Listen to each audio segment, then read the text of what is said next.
Morning students, গতকালই মাধ্যমিকের result out হয়েছে এবং সমস্ত সফল পরীক্ষার্থীদের মেনি মেনি কনগ্রাচুলেশনস। আজকের ভিডিওটা মাধ্যমিক যারা এক্সাম দিয়েছো তাদের জন্য, এবং এটা শুধু মাধ্যমিক নয়, মানে অন্যান্য ক্লাস 10-এর যে এক্সামগুলো আছে অন্য বোর্ডের, সিবিএসই বা আইসিএসসি বোর্ডের, তাদের জন্য কিন্তু ভিডিওটা। মানে বুঝতে পারছো অ্যাকচুয়ালি কেরিয়ার চয়েস এরপরে কি কি হতে পারে তার একটা আইডিয়া, মানে আমার জাস্ট পয়েন্ট অফ ভিউ থেকে তোমাদের দেবো যে ভবিষ্যতে কোন কোর্স করলে, কোন সাবজেক্ট নিয়ে পড়াশোনা করলে ভবিষ্যতে যে ভয়ঙ্কর মানে চেঞ্জিং জব মার্কেট আসতে চলেছে, সেই চেঞ্জিং জব মার্কেট সিনারিওতেও তোমরা সফল হতে পারবে, সেইটা নিয়ে একটা জাস্ট আইডিয়া দেবো তোমাদের। প্রথমেই তোমাদের বলে দিই, মাধ্যমিক অবধি সায়েন্স এবং আর্টসের সমস্ত সাবজেক্টগুলোই মোটামুটি তোমাদের একটা ওভারঅল নলেজ দিয়ে দেওয়া হয়েছে এবং বেসিক লেভেলে বলবো। এরপরে তোমরা যখন 11-12-এ ঢুকবে তখন কিন্তু আর্টসে হোক বা সায়েন্সে হোক, সেইগুলোর আরও ডেপথে গিয়ে কিন্তু পড়াশোনা শুরু হবে, এবং তার সাথে সাথে আর একটা স্ট্রিম খুলবে, সেটা হচ্ছে কমার্স। এবং কমার্স কিন্তু mixture of science and arts বলতে পারো। যাই হোক, এবার আজকে আমি তোমাদের একটা কথাই প্রথমে বলবো যে আগে ভেবে নাও যে মাধ্যমিকে যে সাবজেক্টগুলো ছিল সেগুলোর মধ্যে কোনটা বা কোনগুলো তোমার কাছে খুব প্রিয় সাবজেক্ট ছিল। যদি তোমাদের সায়েন্সের সাবজেক্টগুলো প্রিয় হয়ে থাকে এবং যদি তোমাদের তার মধ্যে বায়োলজি বা কেমিস্ট্রি, এই দুটো সাবজেক্টের মধ্যে কোনো একটা প্রিয় হয়ে থাকে, তাহলে অবশ্যই তোমাদের ক্লাস 11-এ সায়েন্স সাবজেক্ট নিয়ে পড়াশোনা করা উচিত, এবং সেখানে অবশ্যই বায়োলজি রাখা উচিত। মানে পিসিবি বা পিসিবিএম এই টাইপের যে কম্বিনেশন, সেইগুলো চয়েস করা উচিত। কারণ ভবিষ্যতে তোমাদের টার্গেট রাখতে হবে মানে এই গ্র্যাজুয়েশন কোর্সগুলো। প্রথম হচ্ছে কি না, অবশ্যই যদি ডাক্তার হতে চাও তাহলে এমবিবিএস সেটাকে পাখির চোখ করতে পারো, যে এমবিবিএস কলেজে অ্যাডমিশন নেবো, ভালো এমবিবিএস কলেজে অ্যাডমিশন নেবো, তার জন্য প্রস্তুতি নেওয়া, নিটের এক্সাম দিতে হবে, তার জন্য প্রস্তুতি নেওয়া, এটা প্রথম অপশান। সেকেন্ড হচ্ছে BSc in biotechnology, BSc in microbiology, এই টাইপের রেভলিউশনারি গ্র্যাজুয়েশন যে কোর্সগুলো আসছে, যেগুলো কিন্তু এই সমস্ত মানে বায়োলজিক্যাল সায়েন্স যেটা, সেটার উপর ভিত্তি করে আরও নেক্সট লেভেলে ফিউচারে যে সমস্ত যুগান্তকারী বায়োলজিক্যাল রিসার্চ হতে চলেছে বা হচ্ছে, তাতে অংশগ্রহণ করতে পারবে যদি এই কোর্সগুলো বাছাই করো। এবং তারপরে অবশ্যই বিভিন্ন প্যারামেডিক্যাল কোর্স আছে, তার মধ্যে বিএমএলটি বা এই টাইপের কোর্সগুলো আছে, এগুলো একটু কাইন্ড অফ টেকনোলজিক্যাল কোর্সও অবশ্যই। যাই হোক, তো এই ব্যাপারগুলোকে আলটিমেটলি পাখির চোখ করে তোমরা পিসিবি সাবজেক্ট নিয়ে পড়াশোনা করতে পারো বা পিসিবিএম সাবজেক্ট নিয়েও পড়াশোনা করতে পারো। কিন্তু পিসিবিএমটা যারা ম্যাথামেটিক্সকে একটু অ্যাভয়েড করতে চাও, তারা সেটাকে অ্যাভয়েড করতে পারো, পিসিবির সাথে সাথে অন্য কোনো কম্বিনেশন নিতে পারো। এটা হলো 11-এ যারা অ্যাডমিশন নেবে, এবং সায়েন্সে যারা কেমিস্ট্রি এবং বায়োলজি পছন্দ ছিল তাদের জন্য। এবার যাদের ধরো ফিজিক্স এবং ম্যাথামেটিক্স খুব পছন্দ ছিল, তাদের জন্য আমি বলবো দুটো অপশান আছে। এক হচ্ছে, যদি তোমরা ডাইরেক্ট টেকনিক্যাল লাইনে যেতে চাও, যে ডাইরেক্ট ইঞ্জিনিয়ারিং লাইনে যাব, ডাইরেক্ট একদম প্র্যাকটিক্যাল স্কিল শিখবো, যেখানে ফিজিক্স এবং ম্যাথামেটিক্সের মানে বাস্তব জীবনে প্রয়োগ আছে, বা ইন্ডাস্ট্রিতে কাজ করতে গেলে যেখানে ডাইরেক্ট প্রয়োগ করে কাজ করাটা আমি শিখতে পারবো সেইটা, এবং খুব তাড়াতাড়ি আমি একদম প্রফেশনাল লাইনে যেতে চাই, এরকম যদি তোমার চিন্তা ভাবনা হয়ে থাকে, তাহলে অবশ্যই পলিটেকনিকের যে কোর্সগুলো আছে সেগুলোর মধ্যে যে কোনো একটা বেছে নাও। যে স্ট্রিমগুলো রয়েছে, মেকানিক্যাল ইঞ্জিনিয়ারিং হতে পারে, ইলেকট্রিক্যাল ইঞ্জিনিয়ারিং হতে পারে, ইলেকট্রনিক্স অ্যান্ড টেলিকমিউনিকেশন ইঞ্জিনিয়ারিং হতে পারে, সিভিল ইঞ্জিনিয়ারিং হতে পারে, কম্পিউটার সায়েন্স অ্যান্ড টেকনোলজি হতে পারে। তো এইগুলোর মধ্যে থেকে বেছে নিতে পারো যদি তোমরা ডাইরেক্ট টেকনিক্যাল লাইনে যেতে চাও। আবার তোমাদের মধ্যে যারা এমন আছো যে না, টেকনিক্যাল লাইনে যাব, কিন্তু তার আগে আমি ভেবেই নিয়েছি যে আমি একদম মানে পশ্চিমবঙ্গের বা ইন্ডিয়ার একদম টপ মোস্ট যে বিটেক বা বি কলেজগুলো আছে সেখানে অ্যাডমিশন নেবো, আইআইটি বা এই টাইপের এই র্যাঙ্কের যে কলেজগুলো আছে সেই র্যাঙ্কের কলেজগুলো অ্যাডমিশন নেবো, তাহলে অবশ্যই তোমাদের ক্লাস 11-এ পিসিএম যে কম্বিনেশন আছে সেটা নিয়েই তোমাদের পড়াশোনা করতে হবে এবং ভালো রেজাল্ট করতে হবে, এবং যেই অ্যাডভান্সড এর জন্য কিন্তু প্রস্তুতি নিতে হবে। এবং তার সাথে সাথে যেই অ্যাডভান্স শুধু না, যেই মেন এবং অবশ্যই ডব্লিউবি যেই এইগুলোর জন্য প্রস্তুতি নিতে হবে। তো যেই অ্যাডভান্স এমন লেভেলের মানে এক্সাম, যেটার জন্য প্রস্তুতি যদি তুমি নাও, তাহলে মোটামুটি বাকি যে এন্ট্রান্স এক্সাম যেগুলো রয়েছে সেগুলোর প্রস্তুতি এমনি হয়ে যাবে। তো এইটা হচ্ছে যারা মানে বিটেকে মানে একদম অ্যাডমিশন নিতে চাও এবং যারা একদম টপ মোস্ট কলেজগুলোতে বিটেকে অ্যাডমিশন নেওয়ার স্বপ্ন দেখো তাদের জন্য। আর যাদের ওইটা নেই, যে না আমরা এখন থেকেই ডাইরেক্ট একদম পলিটেকনিক লাইনে চলে যাব, বা আমি ডাইরেক্ট আমি টেকনোলজিক্যাল কারিগরি বিদ্যা আমি ডাইরেক্ট শিখবো, তাদের জন্য পলিটেকনিক কলেজগুলো বেস্ট। কারণ কি, এই পলিটেকনিক থেকেও তোমরা ভবিষ্যতে ভালো এক্সাম, মানে পলিটেকনিক যে পরীক্ষা ফাইনাল ইয়ারে সেটা পড়াশোনা, সেটা কমপ্লিট করার পরেও কিন্তু তোমরা বিটেক করতে পারবে। এবং সেক্ষেত্রেও একজন ক্লাস 10-এর স্টুডেন্ট ক্লাস 11-12 করার পর মানে বিটেক মানে কমপ্লিট করতে যত সময় লাগবে, একজন পলিটেকনিক মানে স্টুডেন্ট সেও কিন্তু সেম সময়ই লাগবে ক্লাস 10 থেকে বিটেক কমপ্লিট করা অবধি, যদি ডাইরেক্ট সময়টা তুমি হিসেব করো। সো এটা হয়ে গেল পুরোটাই। তাহলে আমি যেগুলো এতক্ষণ বললাম পুরোটাই কিন্তু সায়েন্সের স্টুডেন্টদের জন্য।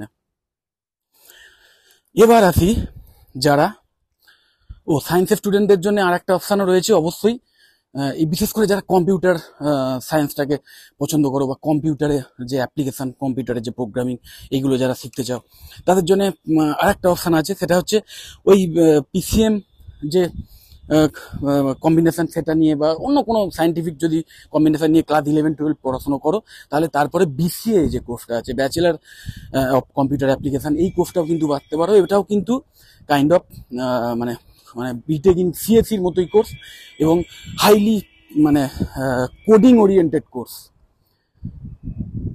সো এই এতক্ষণ যা বললাম সব কিন্তু মানে সায়েন্সের স্টুডেন্টদের জন্য। এরপরে যেটা আসছি সেটা হচ্ছে যারা আর্টসের স্টুডেন্ট, মানে যারা আর্টসের কোনো একটা সাবজেক্ট ভালোবাসো।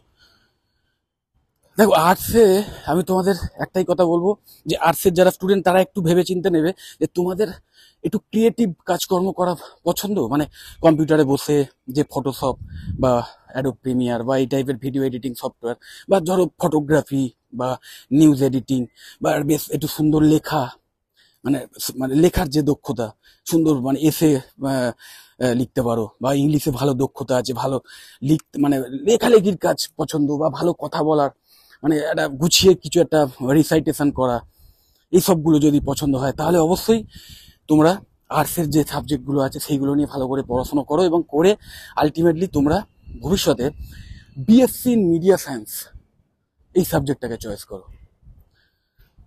এটা কিন্তু ক্রিয়েটিভ সাবজেক্ট, এবং এখানে মিডিয়ার লাইনে কাজ করতে গেলে যত রকম মিডিয়া তো ক্রিয়েটিভিটিরই দুনিয়া, মিডিয়ার যে দুনিয়া, সেখানে নিউজ রিপোর্টার থেকে শুরু করে, নিউজ অ্যাঙ্কর থেকে শুরু করে, একদম মানে যদি সিনেমার ডিরেক্টর হতে চাও, এটাও যদি তোমার স্বপ্ন থাকে, তাহলে সেই ডিরেক্টর হওয়ার জন্য যা যা স্কিল সেটের দরকার সবকিছু কিন্তু এই কোর্সের মধ্যে তোমরা শিখে যাবে।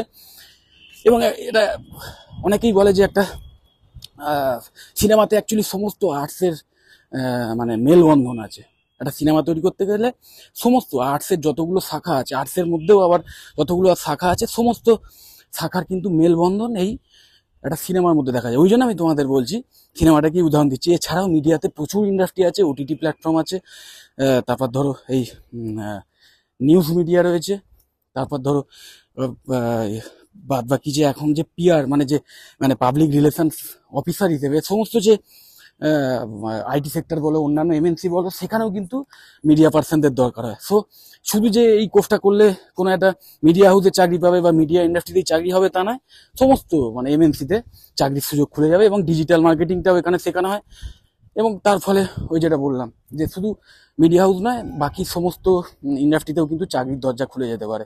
সো আলটিমেটলি ক্লাস 11-12 তোমাদের পড়াশোনা করতে হবে আর্টস নিয়ে, এবং আর্টস ছাড়াও যদি কমার্স বা সায়েন্স নিয়েও যদি তোমরা পড়াশোনা করো, এবং তারপরেও যদি মনে করো যে না এই কোর্সটা নিয়ে পড়াশোনা করবো, সেটাও করতে পারো। কারণ এটা বিএসসি, আমি এবার যে কোর্সগুলো বলছি সেগুলো কিন্তু ভবিষ্যতে তোমরা যে কোনো লাইন থেকে এসে করতে পারো। অবশ্যই ক্লাস 12 পাস করতে হবে।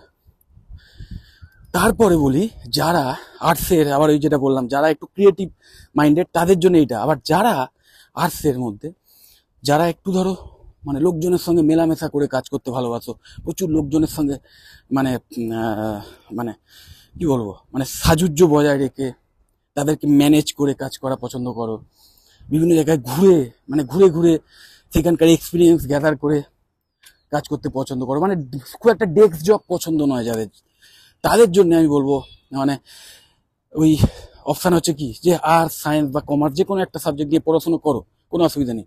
আর্টস নিয়েই পড়াশোনা করো, আর্টসের যে কম্বিনেশন যেটাই পাও সেটা নিয়ে পড়াশোনা করো। ইকোনমিক্সটা যদি পাও ইকোনমিক্সটা নেবে, কারণ ভবিষ্যতে আমি যে কোর্সগুলোর কথা বলবো সেগুলোতে এটাও হেল্প করে দেবে। ইকোনমিক্স, স্ট্যাটিস্টিক্স এই টাইপের সাবজেক্ট যদি পাও অবশ্যই সেটা কম্বিনেশনটা নেবে, এবং নিয়ে আলটিমেটলি গ্র্যাজুয়েশনের সময় বিবিএ একটা দারুণ কোর্স, এই কোর্সটাকে চয়েস করতে পারো। বিবিএ যে কোনো বিজনেসকে রান করাতে গেলে, একটা বিজনেস তৈরি করতে গেলে, একটা বিজনেস স্টার্ট করতে গেলে, সেটাকে ফ্লারিশ করতে গেলে যা যা স্কিল সেটার দরকার সব কিছুই কিন্তু এই কোর্সে শেখানো হয়। Bachelor of business administration BBA, অসাধারণ কোর্স। এবং এই কোর্সের মধ্যেও আবার বিভিন্ন স্পেশালাইজেশন আছে, তোমরা সেই স্পেশালাইজড বিবিএও করতে পারো, আবার জেনারেল যে বিবিএ সেটাও করতে পারো। দুটোই কিন্তু ভীষণভাবে জব ওরিয়েন্টেড। তার সাথে সাথে এই কমার্স লাইন নিয়ে, মানে অ্যাকচুয়ালি ওই মানে যারা ওই আর্টসে, মানে আমি যেটা বলছিলাম যে মাধ্যমিক অবধি যারা আর্টসের সাবজেক্টগুলো পছন্দ করো, তারা কিন্তু আর্টস বা কমার্স এই দুটোর মধ্যে যে কোনো একটা বাঁচতে পারো, সায়েন্সও করতে পারো, কিন্তু সেখান থেকেও আসতে পারবো। যেটা বললাম, একটা সায়েন্সের স্টুডেন্ট সে কিন্তু সমস্ত কোর্সই বাঁচতে পারে ক্লাস 12-এর পর, এবং আর্টস আর কমার্সের স্টুডেন্টরা সব কোর্স, মানে সায়েন্টিফিক যে কোর্সগুলো সেগুলোতে যেতে পারেন, মানে হার্ড কোর্স সায়েন্সের যে কোর্সগুলো সেগুলোতে গ্র্যাজুয়েশনের ক্ষেত্রে যেতে পারে না। এটাই শুধু বাধা আছে, বাদ বাকি কিন্তু সায়েন্সের স্টুডেন্টরা মোটামুটি সমস্ত কোর্সেই মুভ করতে পারে ক্লাস 12-এর পর।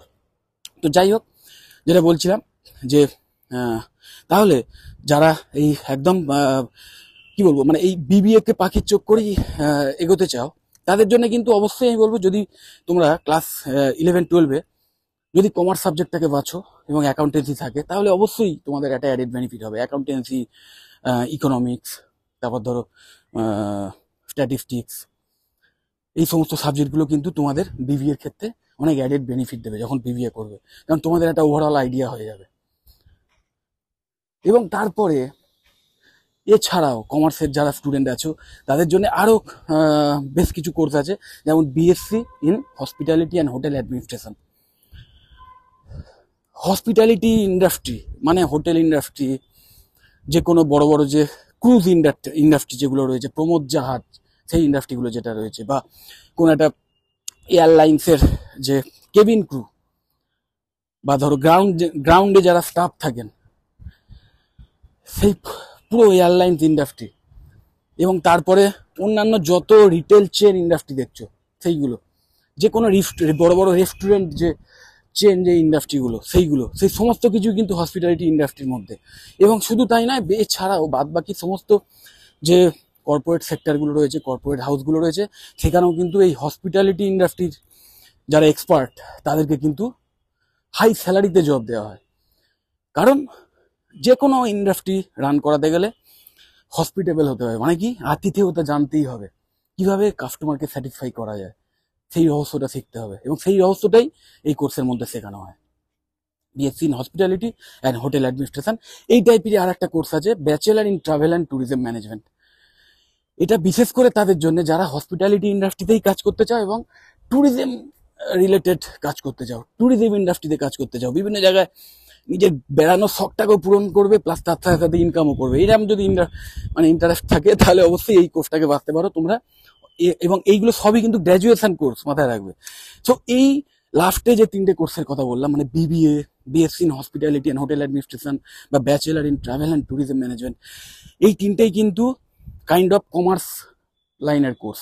সো যারা ক্লাস 11-12-এ একটু কমার্স নিয়ে পড়াশোনা করবে, তাদের জন্য অবশ্যই একটা অ্যাডেড বেনিফিট হবে এই তিনটে কোর্সের ক্ষেত্রে। কারণ এই তিনটে কোর্সের যে বিষয়গুলো শেখানো হবে তার কিন্তু বেশ কিছু তোমরা ক্লাস 11-12-এই শিখে নিতে পারবে। আবার বিএসসি ইন মিডিয়া সায়েন্স যে কোর্সটার কথা তার আগে বলেছিলাম, সেই কোর্সটা হচ্ছে মানে যে কোনো লাইন থেকে, আর্টস, সায়েন্স, কমার্স, যে কোনো বিষয় নিয়েই তোমরা ক্লাস 12-এ যদি পড়াশোনা করো, 11-12-এ তোমরা কিন্তু এসে এই কোর্সটা করতে পারো। এটা সবার জন্য, শুধু তোমাকে ক্রিয়েটিভ মেন্টালিটির হতে হবে। তুমি যদি একটু ন্যাচারাল আর্টিস্ট হও, একটু ছবি আঁকতে ভালোবাসো ছোটবেলা থেকে, বা গান গাইতে ভালোবাসো, বা আবৃত্তি করতে ভালোবাসো, এই টাইপের কোয়ালিটি যদি তোমাদের থাকে, তাহলে এই সাবজেক্টটাকে চয়েস করো। এবং তার সাথে সাথে যদি কম্পিউটারে বিভিন্ন কোডিং নয়, যে প্রোগ্রামিং ল্যাঙ্গুয়েজ, অত এইসব বিষয়ে আমার ইন্টারেস্ট নেই, কিন্তু আমি কম্পিউটারে বসে আমার ওই বিভিন্ন সব মানে এডিটিং করতে ভালো লাগে, বেশ এডিটিংয়ের কাজ, যেগুলো ফটোশপে যে ছবি এডিট করা বা ভিডিও এডিট করা, এইগুলোর যদি প্রতি তোমার ন্যাক থেকে থাকে, বা বিভিন্ন ভয়েস এডিট করা, মিউজিক এডিট করা, হ্যাঁ, এই টাইপের কাজ যদি তোমার পছন্দ, বা বিভিন্ন ডিজাইন তৈরি করা, গ্রাফিক ডিজাইন তৈরি করা, বিভিন্ন অ্যানিমেশন যে ক্যারেক্টার সেইগুলো তৈরি করা, এইগুলোর প্রতি যদি তোমার ইন্টারেস্ট থাকে, তাহলে কিন্তু এই বিএসসি মিডিয়া সায়েন্স অসাধারণ সাবজেক্ট।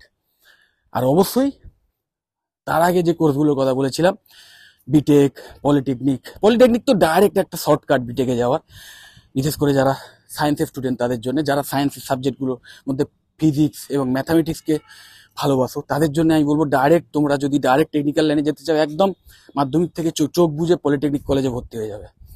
যে কোনো ভালো প্রাইভেট পলিটেকনিক হোক কি গভর্নমেন্ট পলিটেকনিক হোক, সেখানে ভর্তি হয়ে যাবে। শুধু দেখে নেবে যে কলেজটা আইসিটি দ্বারা অ্যাপ্রুভড কিনা, এটা দেখে নেবে, এবং WBSCT-তে অ্যাফিলিয়েটেড কিনা, এই সমস্ত ব্যাপারগুলো দেখে নিয়ে অ্যাডমিশন নিয়ে নেবে।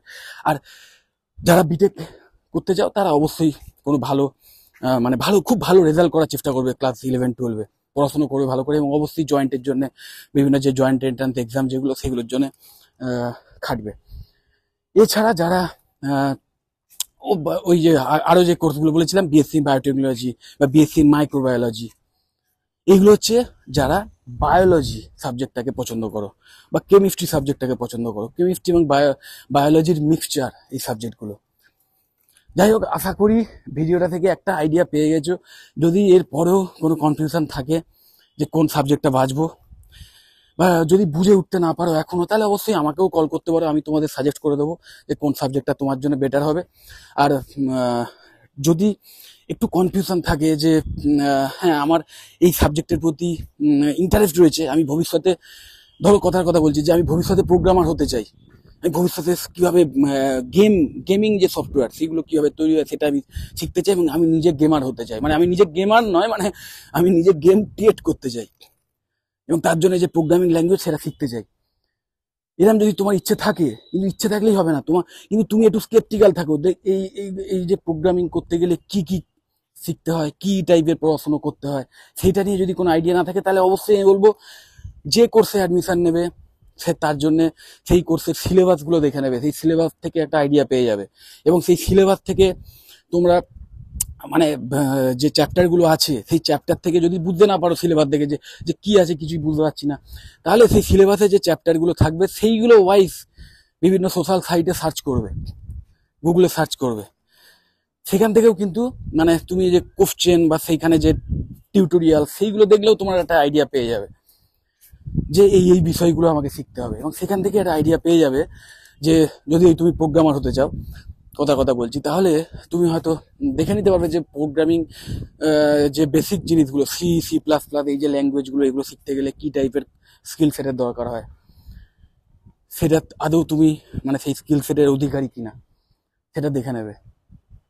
এবং এছাড়াও যে আরও প্রোগ্রামিং ল্যাঙ্গুয়েজ আছে, জাভা, পাইথন, এই টাইপের যে এগুলোকে হুট করে যদি তুমি একদম ক্রিটিক্যাল কোনো মানে প্রোগ্রামিং ল্যাঙ্গুয়েজ নিয়ে ঘাটাঘাটি করতে যাও, তাহলে তো ভীষণ মানে প্রবলেমে পড়ে যাবে। সেটা নয়, হয়তো দেখা যাবে তোমার যদি ইন্টারেস্ট ভীষণ ভালো থাকে, যে অনেকের হয় যে একটা জিনিস হয়তো তার মধ্যে সেই কোয়ালিটি হয়তো নেই, কিন্তু তার ভীষণ ইন্টারেস্ট রয়েছে সাবজেক্টের উপর, প্রথম হয়তো ভীষণ টাফ লাগতো, কিন্তু এত ইন্টারেস্ট আছে, সে শিখতে প্র্যাকটিস করতে করতে আলটিমেটলি সেটা ইজি হয়ে গেল, সেটা হতে পারে।